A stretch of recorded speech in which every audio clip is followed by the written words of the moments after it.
Hello and welcome you guys. So I'm making a few videos today. I'm in the middle of McKittrick Gardens. It's just absolutely beautiful. This is one of our local gardens here in British Columbia in the south. City of Delta, if you're ever out here, this is just a wonderful place. I used to do some volunteer work here and it's just really quite enjoyable. So this here is quite a hardy marshland type perennial. It's the emblem flower of the province of Manitoba, and it comes primarily in blues, purples, and yellows. Now it's a rhizome by nature, so if you want to divide it, you would divide this plant quite similarly to a bearded iris, which I have an example of right over here. Yeah. They like to have rather boggy, acidic soils. I find soils with a pH profile of about 6.5 tend to be the most desirable for this plant. It's a long-lived plant, but I recommend dividing it once every 3 years or so, just to rejuvenate the clumps, so you get a more even blooming. Now, I think what the gardeners here did that was very smart was they complemented it with some Aquilegia. These two, I just think they're wonderful companion plants. Just look at the way the sun drapes through it. It's like a little mosaic. It's just absolutely beautiful. Some of them are fragrant, and you can get double blooming varieties as well. Yeah. I don't really know what else to say about this plant, but oh yeah, okay, I'll mention a few of its problems, because as we all know, it's not exactly ideal to have the same plant growing in every single situation. So they are very, very prone to rabbit damage, and if you have other like pests like voles and stuff like that, they tend to really go after this plant.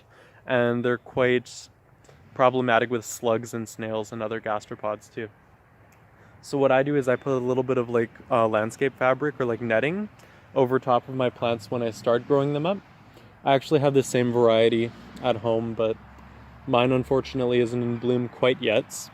But I just really wanted to make a video on this one, so I just figured why the hell not here, right?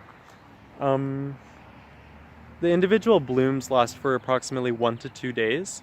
So if you deadhead the old blooms, you'll get a profusion of blooms that last well into late summer. It's a summer blooming plant. It's rhizomatous in its root structure. It's not edible to my knowledge, and it likes to be planted very shallow in the soil. And this will tolerate soils that have a moisture, more saturated characteristic to them, that are more humus rich and less fibrous and more bog-like. That's why this here is very commonly grown near ponds and such. So it grows very, very well with other establishing perennials. This here is a bearded iris. You can tell because of its more plump, kind of more blue, bluish, grayish, green colored foliage.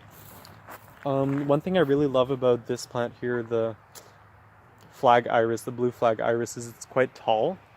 It reaches a height of almost 4 feet, which I think is ideal for if you want a garden with lots of textures and lots of height variation in it.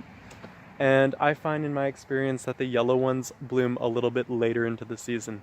So if you pair different colors of flag irises, you can prolong that bloom time for you.